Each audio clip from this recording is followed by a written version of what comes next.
What's your name, bro? My name is Raul Davis. How long you been in prison, Raul? I've been incarcerated 22 and a half years.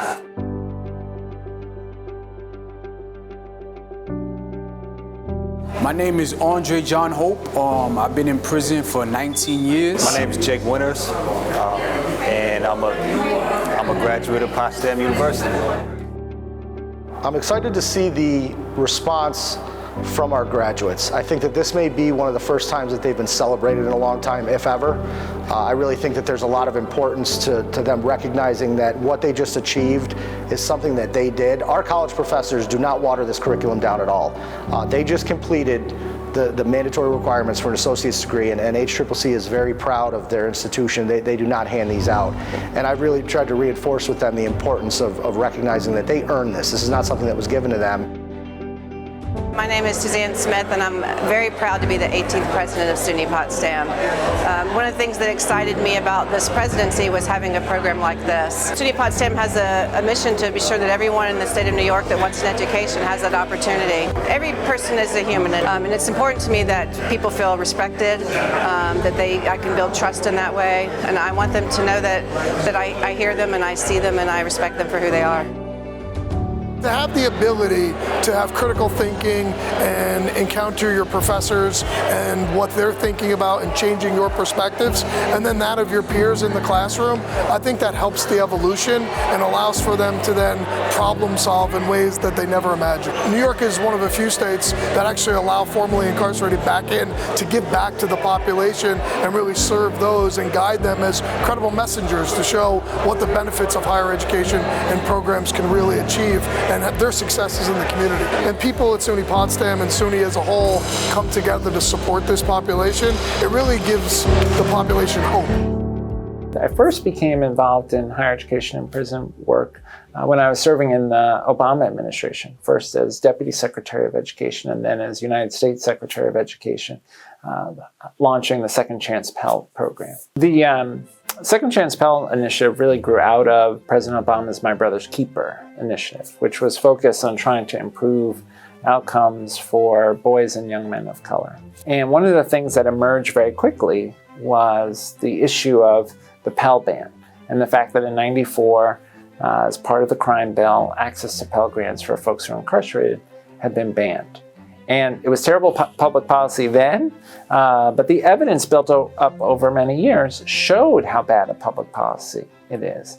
And in fact, if folks have access to higher education while incarcerated, their outcomes are much better. They're much less likely to return to prison. And so we knew we were right on the policy, but we also understood that the politics would make it difficult to reverse the ban. For us at SUNY, it creates an opportunity to grow. And so we're very proud of the programs that we have today, but we are looking forward to ultimately having higher ed programs in every state correctional facility. One of the things that I think is exciting about this moment in higher ed in prison is that this is an opportunity for us to really pick the field up from being reliant on individual private institutions who, in the absence of federal funding, have been able to sort of afford to absorb the cost of educating these students and move the field into the realm of public systems. So with Pell back, with public dollars back, this is really an opportunity for us to think about system change on a system-wide level, as it will have an impact on creating wider, across an entire state, systems and pathways for upward mobility for this population of students. Everybody has an opportunity to participate in SUNY and with SUNY. And SUNY has the right attitude, which is to say that SUNY understands that an educated citizenry across the state of New York is ultimately going to work to the benefit of everyone living in New York. There's a powerful opportunity for us to not only have a transformative impact in the lives of students, but to advance the community's interests, to advance public safety, to advance healthy economic development by giving folks tools that will allow them to be more successful when they come home. My name is Tyshawn Stepney. I've been in prison for 3.5 years. and I've been in the college program for 2.5 years. Throughout my incarceration, I've actually wrote a business plan, and I've actually finished my LLC as well. I took a business management and organization class, and I also was licensed as a barber before I came to prison. I would teach other guys to cut hair too, and throughout the time, that was my escape. In the midst of our incarceration and our tenure in prison, that, you know, we can still make positive change, we can be better people. It's very important for us to have our families in everything that we do. We have them there for us mentally. You know, it means a lot to us, you know, picking up the phone, answering a phone call, giving us the support, giving us, you know, the love, the guidance that we need. Without my family, I probably wouldn't be here right now. Earning my degree through this program, it opened my eyes to a lot of things. And, you know, opportunity is always around us. And opportunity was around me even while I was incarcerated. You know, it was either the opportunity to rise or the opportunity to stay stagnated where I was. It's like, I'm not doing a service to myself. So how could I go home and do a service to others? How could I go home and do a service to my family? And it started first within, and then I can go without, and I can be a better man for my future. I came into prison, it was, the iPhone 1 was coming out. And now we're at like the iPhone 15. Coming from a culture that I don't associate with, say, a street culture, and having to understand how to be safe. And now I'm around people that they accept me for who I am, you know, and they've shown me that no matter where we come from, there's decent people. I'm so thankful for the opportunity. I'm really glad to be here. I've been really processing the idea of going home.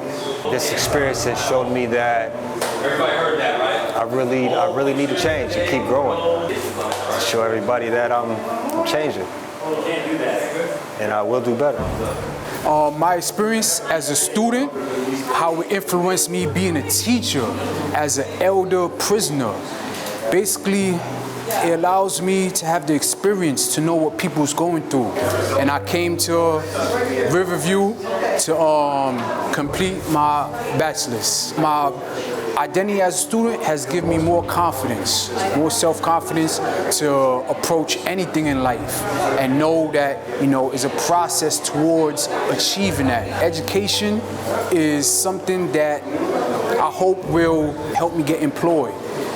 And this is a real good time in my life, you know, because I'm graduating, I'm seeking to get freedom, and you know, I've been planning for this. This nothing that's going on is accidental or coincidence. I've been planning every step of the way, and you know, I'm ready. Once you get involved in the program, you become acclimated in academics. Every guy that comes here from another college, they have different experiences, and a lot of them taking different courses, business, some of them come here with business, and just to interact with how they teach in other facilities is, you know, it's interesting to learn about, because we all have something in common. You know, we're all trying to strive to do better and achieve something. This is a big achievement for all of us, you know, but we would have never had this opportunity in the streets.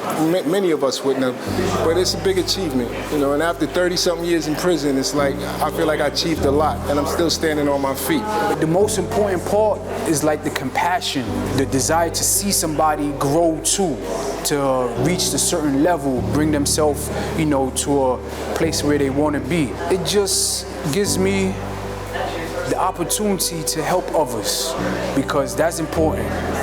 You know, it's not just about me. It's about helping others too. So these beads were given to me for being an honor student, for putting in the work, you know, a lot of hard work and dedication. And after all of these years of working, finally graduated.